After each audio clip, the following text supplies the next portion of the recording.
Hi there, Dr. Laura Foster here, but you already know that. So let me just open up all the chat rooms. Perfect. Hi, welcome to Tuesday. So when you get on here, if you could just let me know that you can see and hear me.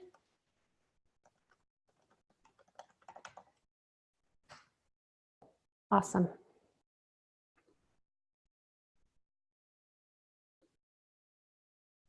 Hi, Tanya. All right, so let me just move because I got this awful light that's shining here. So tonight we have kind of a fun topic. It's fun for me because this is probably one of the most applicable things that we talk about in the sugar detox. So it is challenging for people at the beginning, especially, to figure out how do you navigate around with respect to entertaining, either entertaining at your house or being entertained at someone else's house, or dining out, or let alone travel. Now, these are big topics, but I think they're really important for us to be talking about. We're well into our second week, and I know that so many of you are doing great, and you are really enjoying the program, but there's still some stumbling blocks, but that's really natural. So I'm hoping that a lot of the strategies that I give you tonight are things that will help you be able to really have some great strategies that you can use on the daily, okay? So I'm not gonna wait too long, but I definitely want you to go ahead and just post your questions as we go, and I will do my best to kind of loop around and talk about them. So let's go ahead and start with entertaining. We're going into the summer, and my goodness, how much entertaining do we do? We do it all the time, and it's not always something that we can organize. Sometimes it's on the fly. So let me just give you a couple things. If you are entertaining, in other words, you're hosting people, certainly this is one of the easier things for you to be able to manage, because you get to control the majority of the food and, of course, the beverage that's coming into your home and is going to be served. So let's face it, really good, low sugar, whole food is actually delicious.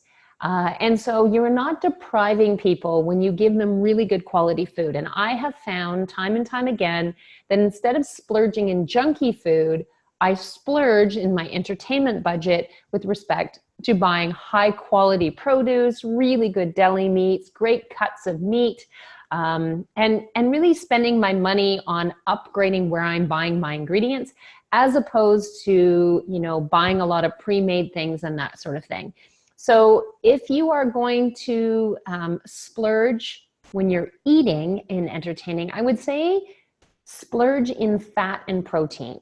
So stay away from too much of the carbohydrate stuff. That's typically where you're going to get the sugar or the things that are going to break down into sugar like that.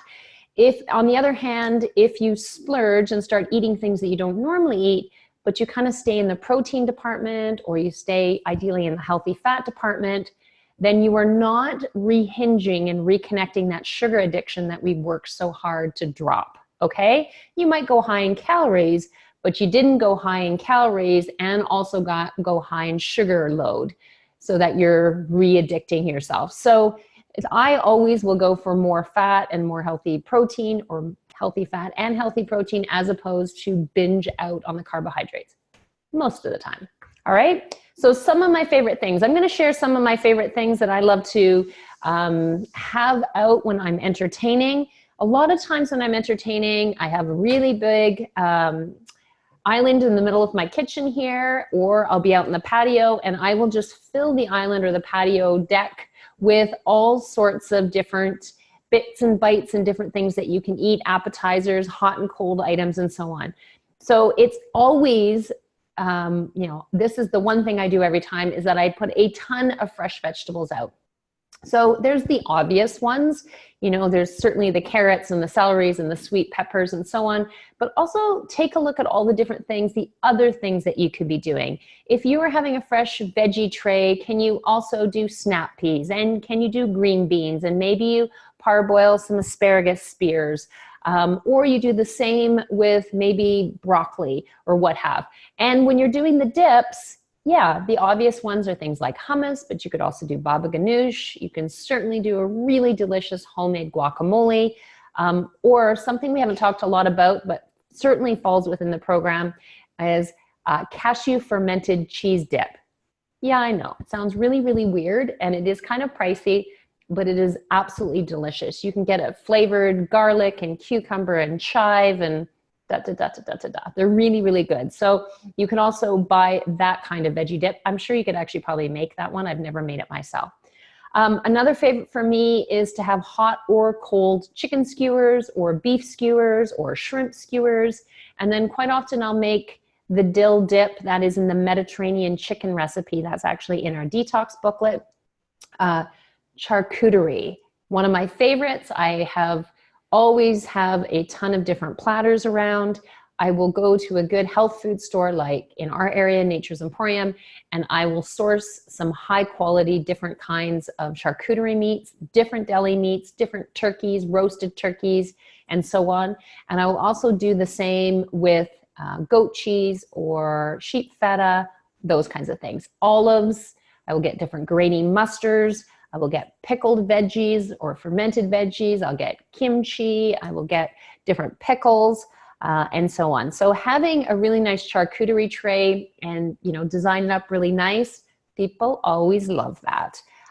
Goat cheese dips. If you are one of those people that tolerate goat cheese and cheap cheese, as you know, I definitely say net positive if you want to put that in your detox menu.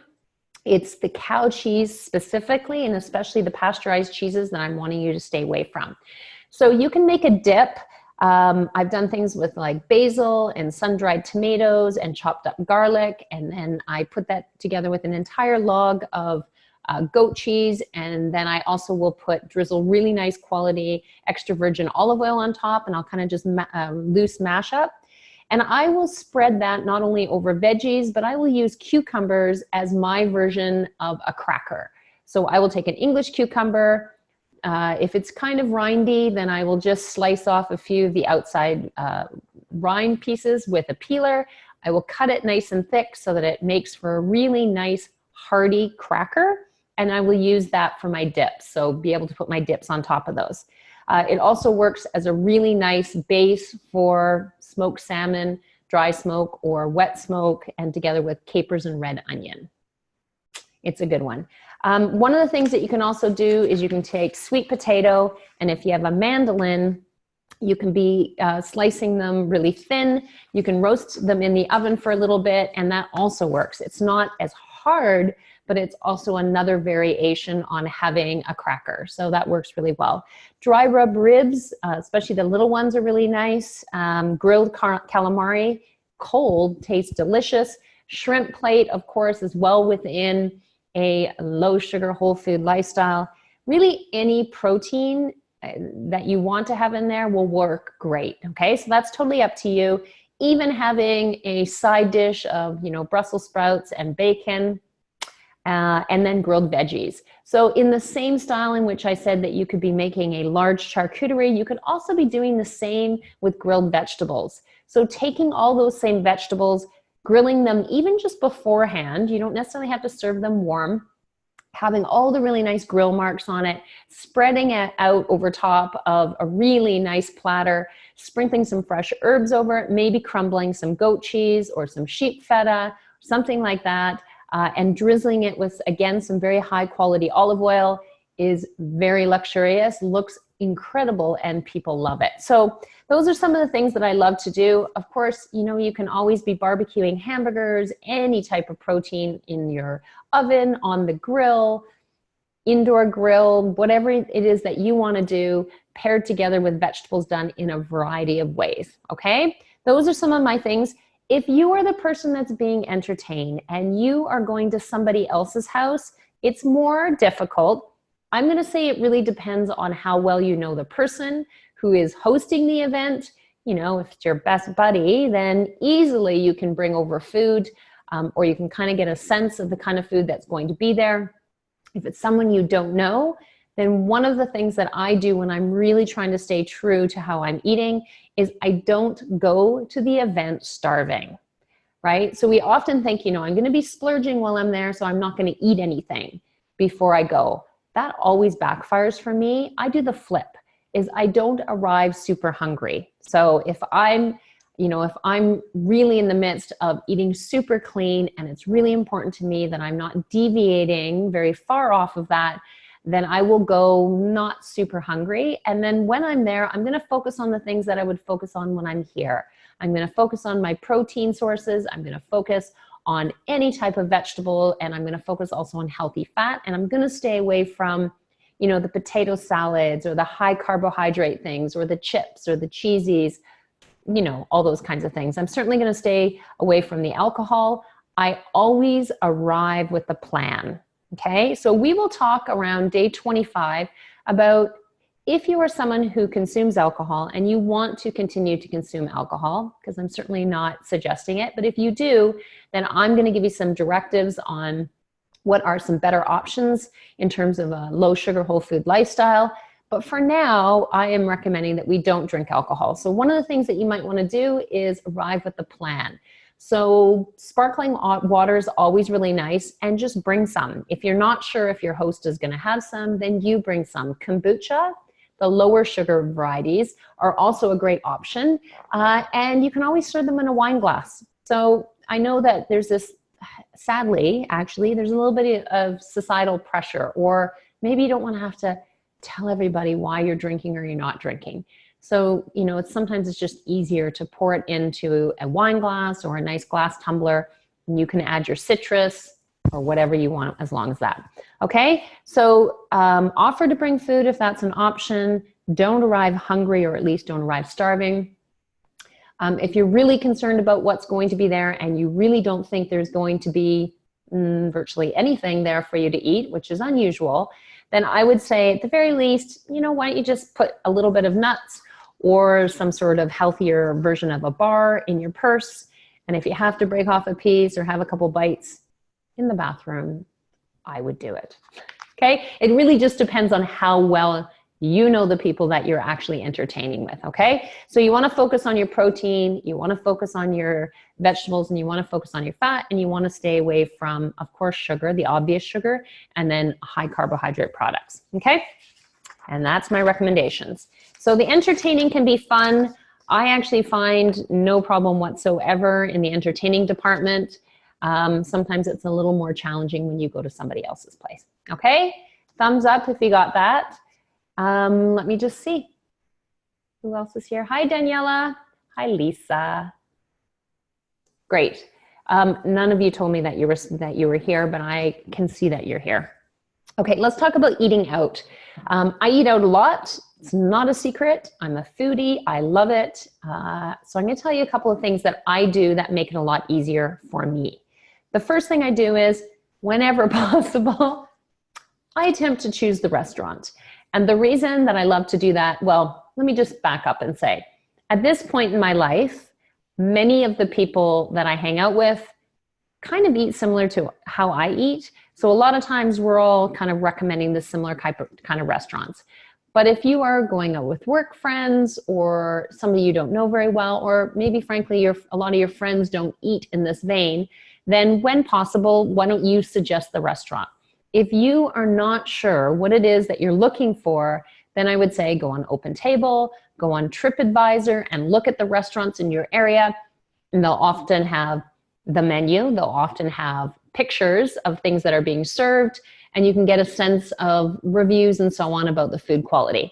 Yes, I know that sounds really strange thing to say. I'm not saying you need to do that every single time you leave the house, but if you are unsure, if you're someplace where you don't know the restaurants or you haven't seen the menus before, that's a really good way to get a snapshot in. So I often go online to see the menu, and it really, really helps me. So same thing that I do when I entertain or I go to someone else's place is I tend to have a plan.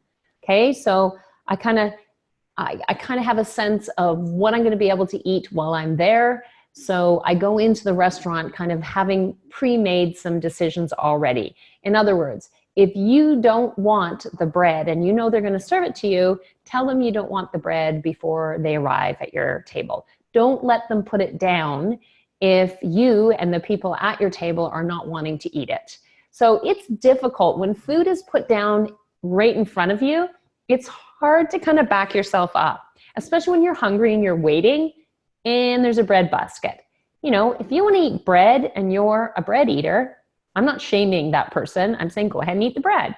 But if you want to really reduce your reliance on sugar, which is super net positive, as you know, then I would say skip the bread. It's really not worth it.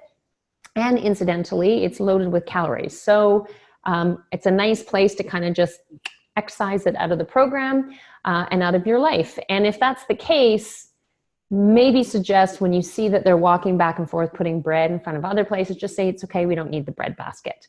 Or if only a couple of you just are going to be eating it, then just let them know how much you want to bring to the table, okay? So again, it comes down to the same thing. You wanna focus primarily on protein and veggies, and of course, feel free to have as much healthy fat as possible. Now, when I open up a menu, the thing I do every single time is I look at it with fresh eyes.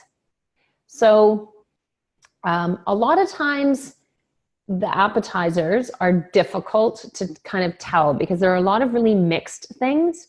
But when you look at the entrees, you'll really find that restaurants are really used to you being able to change the menu, right?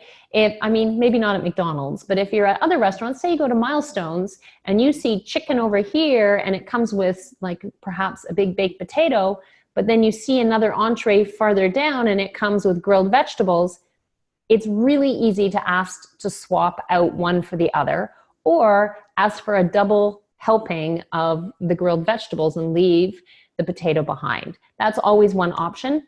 But remember, when you're looking at the menu, everything on the menu is in the restaurant. So it's really easy. And I'm telling you, maybe 15 years ago, they would have been irritated with you. But these days, the restaurants are really used to you asking for what you want. So no problem for you to be able to do that. And don't always assume that the salad is the best choice. The reason: dried fruit, candied nuts, croutons, sugar-laden dressing, fried tortilla, all those kinds of things. A lot of those are sitting in the salad. A lot of times, actually, one of the best things that you could order would be a strip steak and the vegetables, or salmon and some other form of vegetables, or a salad, but then you kind of choose what it is that you're going to put on it. A lot of times I will ask for some sort of grilled salmon or shrimp or chicken to go on a salad. I'll ask for sliced avocado if they have it. And if I'm really concerned about it, I'll ask them to either go light on the dressing or I'll ask them to put the dressing on the side so that I get to decide how much is going on, okay? So you don't have to eat, balsamic vinegar or just, lemon. You can have salad dressing, but just sort of, if you're aware of how the restaurant serves it and it's in alignment with you, great. And if not, you ask for them to put it on the side, okay? So, don't be concerned about asking for what you want in a restaurant, which is really what I'm saying. If you are going to a conference, if you're going to an event, if you're going to a wedding, again, you have the ability to kind of ask for what you want. I will tell you, I don't do this a lot, but my friend Dr. Heather Denniston, she does this all the time. She will call ahead to the conference center or the event center, and she will ask what kind of food is being served. And if it's something that she can eat, great. If not, she'll just ask them to, make something that's more in alignment with how she eats. She has some sensitivities. So not an issue. Ask them to be grain-free and dairy-free, and chances are you'll do great with that. Okay, so I know for us, it oftentimes makes us feel uncomfortable to ask for what we want. But believe me, event centers are very used to people having ways that they can and can't eat the food that they serve. So they're used to accommodating. You know what? If it makes you feel better, if it helps you keep on track, then just do that, right? I don't think there's any problem with that at all. Okay. Also in the eating out department, of course, if you get a burger, you could have it with no bun, or you could have it on a lettuce wrap. That's actually quite common these days. I think maybe it was Moxie's not too long ago, and I noticed that was actually an option on the menu, is that you could get the burgers in your lettuce wrap. I might have that wrong. And of course, if you're having a burger, you could serve it with grilled vegetables or steamed vegetables. And, if you're not having the bun, you can still add guacamole or salsa, or you can get a fried egg on it, or you could ask for bacon. I mean, those things really still all fall within the program. Okay, so it's just staying away from the other aspects that don't put a ton of ketchup on it and barbecue sauce and bun and cheese and all those kinds of things, but you can up the ante in the taste factor by adding in some of the others. If you are going out for breakfast, that can be easy or it can be hard depending on where you are choosing it. If you tolerate eggs, of course, eggs are not dairy, so you can definitely ask for that. So you can ask for an omelet. Instead of having regular cheese, you could take the cheese completely out of it, or you could ask them to swap in goat cheese or sheep cheese. If you're having brunch, there's always going to be some salads and some greens and things like that. But if you're in a typical breakfast restaurant, of course, eggs done in any way fit well within the program. Hopefully they have high quality protein in terms of sausage or bacon. But anyways, those definitely fall within the program. I just love to see when we upgrade the ingredients so it's not really, really crappy. You want to substitute out your toast, and perhaps you can even get tomato wedges, or you can get grilled veggies and onions. That's always an option, or you can get grilled peppers, okay? Of course, smoothies always fall underneath in a breakfast restaurant, but those things are possible. So again, just look at your menu and see what you can pick and choose and swap in and swap out to be able to eat the way you want to eat. If the portion is too big and you know this is an issue for you, ask for the takeout box when your food comes so that you can just automatically portion out the part that you're not going to eat at this moment, put it in the box, put it down beside you, and then eat the amount that you want to eat, okay? So that's something my girlfriend does all the time, and it just keeps her on track because, you know, you're talking and you're eating and you're not really paying attention necessarily to how much you're eating. So if you find that you eat too much, you know that, you know, you're not pausing long enough to even find out that you're full. To eat more consciously means you can kind of look at it and decide. I mean, worst case scenario, you open up your takeout container and you eat some more. But I found that to be pretty handy, especially if I'm going someplace. I also, I will share my meals all the time. So sharing the meal means that I can, of course, have more things. So I'm not trying to like diet or anything like that. But if there's a salad that I want, but I also want to have maybe the salmon platter or something like that, how great for me to share it with my boyfriend or share it with one of my kids. And then we just have like an extra plate. So you still feel like you're indulging, but the places you're not indulging are the desserts and the breads and the high carb, high sugar type of foods. Okay, make sense? All right, cruising right along. Travel. I'm going to cover two kinds of travel, airplane travel and car travel. Obviously, they both have different challenges, but they also have different advantages. So let's talk about airplane travel. And I can tell you this with great authority. Little known fact, I used to be a customs officer. So I am well aware of what you can take across the border and what you can't, and what's going to be an issue and what isn't. So when you're going on the plane, I always bring snacks. Like if there was ever a time when you can get hangry and your schedule can fall apart and you get somewhere later than you expected, or you have a delay, or you're in an airport that just does crappy food, bringing your food changes everything.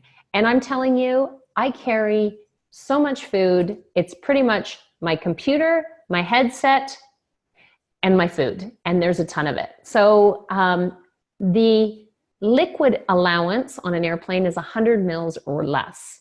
So that means that you're not going to take water and so on across through security, but you can take small amounts of salad dressing. You can put it in a tiny little Ziploc or a little container. A lot of times my girlfriend, I always just take it across in a little container. My girlfriend, believe it or not, stands outside.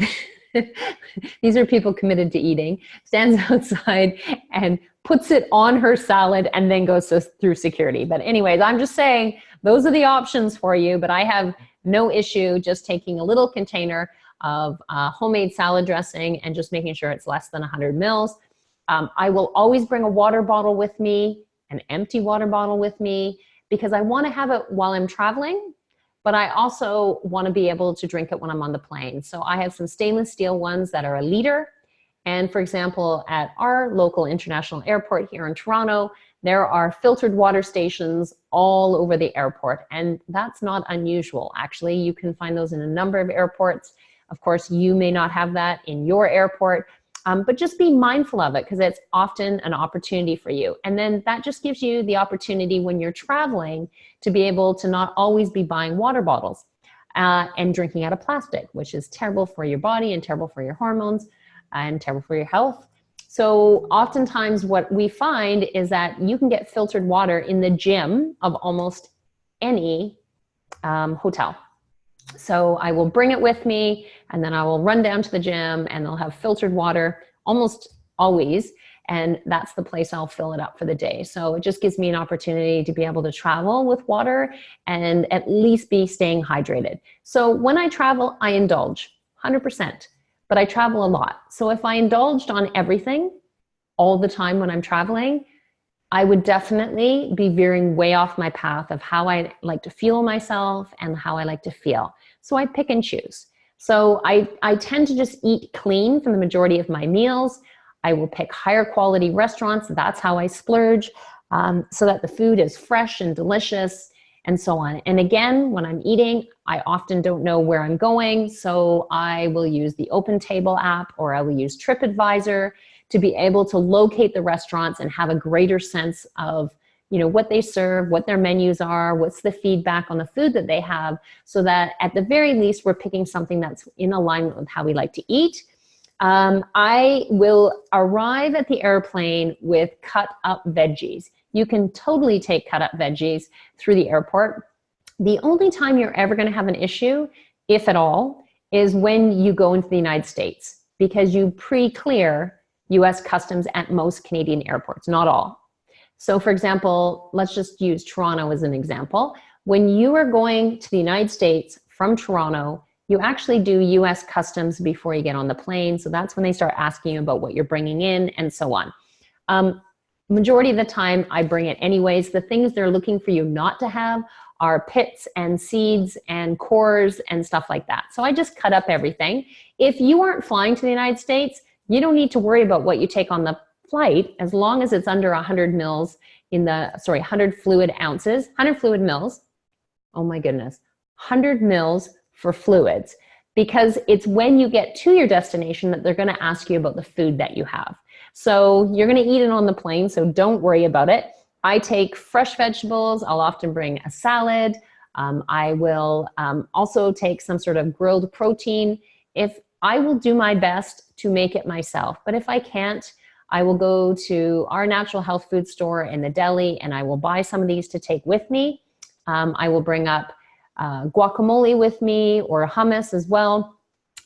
Healthy beef jerky, again, not the gas station kind. I'll take pumpkin seeds or salted or roasted sunflower seeds. And I will also bring a collection of my own tea bags, right? So things that I love to drink, because when I get on the plane, I will also often have an insulated travel mug. So I have my water bottle and I have an insulated travel mug, because I can always ask them to fill that up while we're traveling. Okay, so if I'm on a plane, not a big deal. I bring my own tea bag. I don't really like the tea that they tend to have, unless in the very odd occasion that I'm actually in business class. I like their tea up there. But in the back, it's usually black tea. And I try not to have a ton of caffeine when I travel because it makes me feel terrible. Now, of course, if you are taking a car, then you have a lot more control. You could bring a smorgasbord of food. You could have an insulated cooler bag. One of the things that I often take with me, sometimes in an airplane, actually about 50% of the time, but definitely in a car, is I have a small personal-sized Hamilton Beach blender. So it's a single serving. It's a really light base. They run about $20. You can get them at Walmart or Amazon. And then they have a plastic container on the top. It has the built-in blade in the bottom and a plastic top. So super small, super easy. We will often bring our protein powders. We'll often bring boxed spinach or greens and that kind of stuff.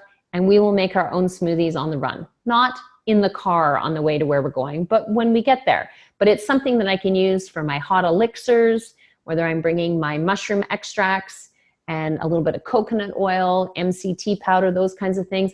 I will talk a little bit more about elixirs this coming week, so you'll go ahead and see that. And I also use it for my smoothies. So I bring lots of containers and Ziploc because it's easy for me to be able to cut up things and then take it on the fly while we're traveling. But I definitely make sure that I have a few of those accoutrements with me. Now, when I get to where I'm going, 99% of the time, I will look up a Whole Foods and I will hit a Whole Foods or some sort of natural health food store, at the very least, a regular grocery store, and I will buy some items to keep in the fridge at the hotel or in my insulated bag if I'm continuing to travel. The kinds of things I lean towards, of course, are some of the convenience foods, like some of the pre-cut up vegetables, or occasionally I will bring up a little cutting board and a bit of a knife, a small knife or a peeler with me, because I just find that it's easier. So having a few snacks and having a small backpack is really nice, because if I'm out and about for the day, I have no problem eating out, but it's also nice to be able to not always have to rely on every single meal. So I may get some 4 or 5 gram sugar Kind bars. I sometimes will get the RX bars. Occasionally I will get the good fats bars that we've talked about.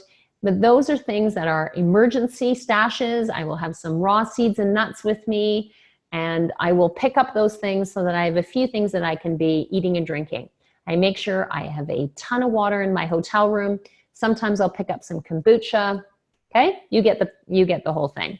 So one of my tricks of the trade that I also do is, if I'm going to be traveling, I leave things at home. So I can be gone for 7 to 10 days, and there are plenty of things that I can leave in my fridge that are going to be completely fine. Root vegetables are totally fine. They're not going to go bad in under 2 weeks. So I will leave the onions and the garlics and some sweet potato, those kinds of things, maybe some squash or butternut squash, whatever it is. I will leave those here. Carrots are fine in the fridge. Apples are fine in the fridge. Eggs last for weeks. You can make anything with eggs. Same thing with the onion and the garlic. I will have some feta cheese. So when I come home, I at least can whip up a frittata or make some sort of, veggie scramble. Things last longer than you think they're going to. So, even celery will last a few weeks in your fridge. So having some of those staples at home are really great.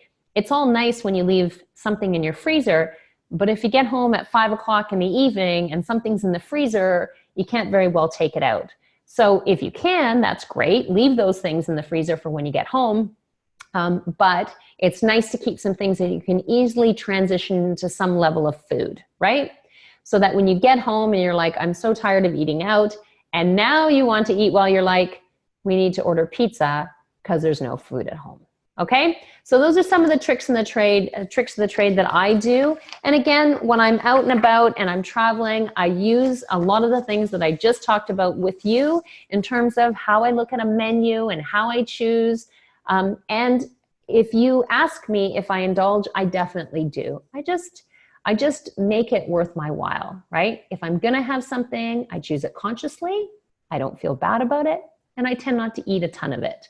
So a couple bites of something is all I need, but I give and take.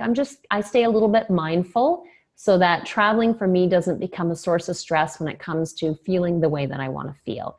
And one of the things that I hate is when I come back for a vacation, I hate stepping on the scale and thinking, now I got to lose 8 pounds or something like that. And if you know anything about me, I am not a big calorie counter.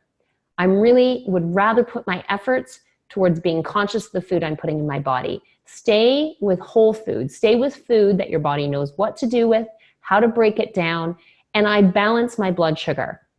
So I make sure that I am often thinking about healthy protein and healthy fat, and not focusing so much on the breads, the carbs, the crackers, the potato chips, the tremendous amounts of alcohol and those kinds of things. That's what makes my sugar go up and down and up and down and up and down. And when I overeat those things, quite often I will wake up the next day and I'm craving them. So those are usually indications to me that I'm not fueling my body the way I like to. Okay? So I hope that helps.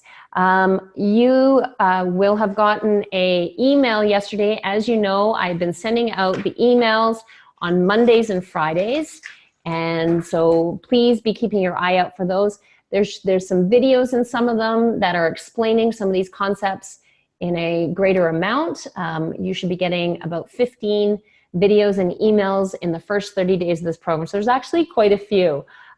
So you'll see that I'm starting to double them up here and there.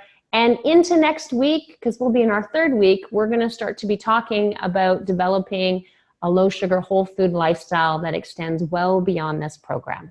Okay? But for now, I just want to say what a fantastic job you're doing. I love all the shares online. It keeps me inspired. And I know that a lot of people are really linking arms with each other, which is super helpful, and just sharing what you know. And more importantly, or as importantly almost, sharing the challenges that you're having so that people feel like they're united, and that if you're having that difficulty or you're having that challenge, rest assured somebody else is in the program.